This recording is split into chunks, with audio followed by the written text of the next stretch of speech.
عثمانیہ خاندان آج کل کہاں ہے؟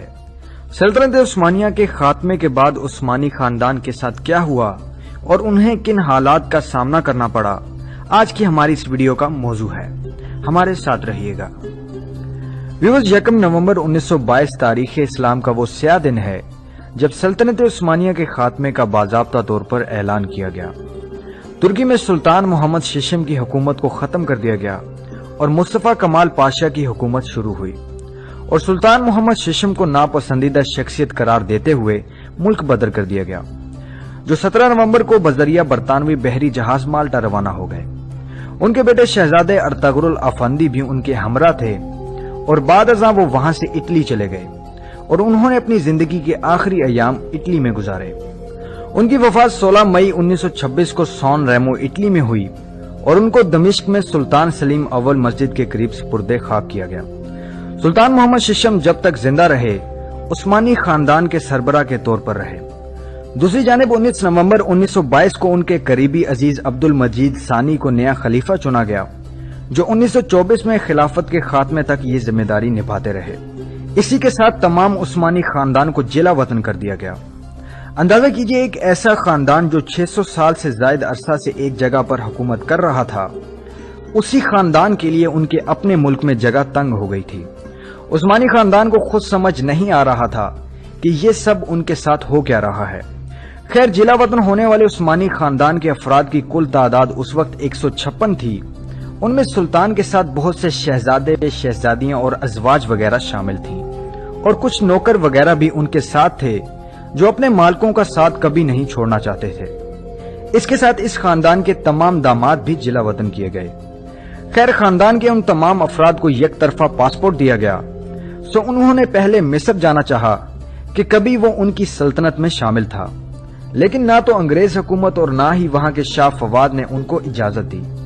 پھر شام کا قصد کیا کہ وہ بھی ایک قریب ملک تھا، لیکن ترکی کی حکومت نے انہیں ادھر جانے کی اجازت نہ دی۔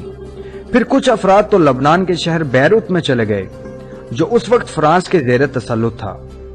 خلیفہ عبد المجید فرانس کے شہر نائس چلے گئے۔ شہزادے علی واصف کی کوشش سے ان کو فرانس کی حکومت نے پاسپورٹ دیے۔ یہ وقت عثمانی خاندان کے لیے بہت کٹھن تھا۔ انہوں نے غربت کا منہ بھی دیکھا۔ وہ تو اپنا ساز و سامان اور روپیہ پیسہ بھی اپنے محلوں میں چھوڑ آئے تھے کہ عوام کی مداخلت اور تعاون سے وہ جلد ترکی واپس آئیں گے، لیکن ایسا نہیں ہو سکا۔ عثمانی سلطنت کے خاتمے کے بعد خاندان کا سربراہ وہ منتخب ہونا شروع ہوا جو پورے خاندان میں عمر کے لحاظ سے سب سے بڑا ہو۔ 1926 میں سلطان محمد ششم کی وفات کے بعد اس مشق پر باقاعدہ عمل ہونا شروع ہوا، اور آج تک اس پر عمل جاری ہے۔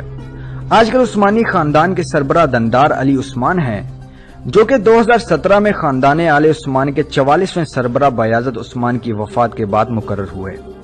آپ سلطان عبد الحمید دوم کے پڑپوتے اور شہزادہ محمد سلیم کے بیٹے ہیں۔ آج کل آپ اپنے خاندان کے ساتھ دمشق شام میں مقیم ہیں۔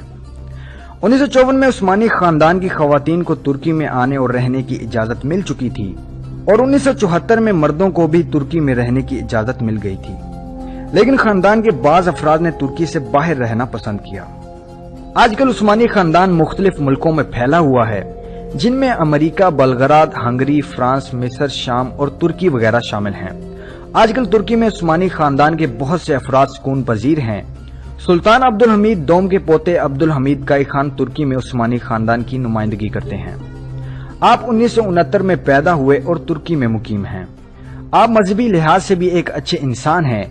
آپ کی شکل سلطان عبد العزیز سے بے حد ملتی ہے۔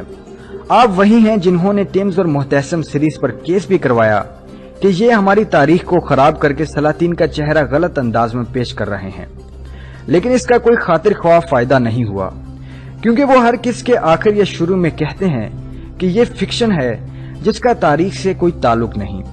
پھر بھی ہم میں سے اکثر افراد اسے درست تاریخ مان کر عثمانی سلاطین کو برا بھلا کہتے ہیں۔ کچھ مزید افراد میں سے شہزادی نیل خان عثمانی، ناز عثمانی اور شہزادے یوز سلیم عثمانی بھی ترکی میں مقیم ہیں، اور یہ تینوں سلطنت عثمانیہ کے 34ویں سلطان عبد الحمید دوم کی نسل میں سے ہیں۔ ان سب کے علاوہ عثمانی خاندان کے بے شمار افراد ترکی میں موجود ہیں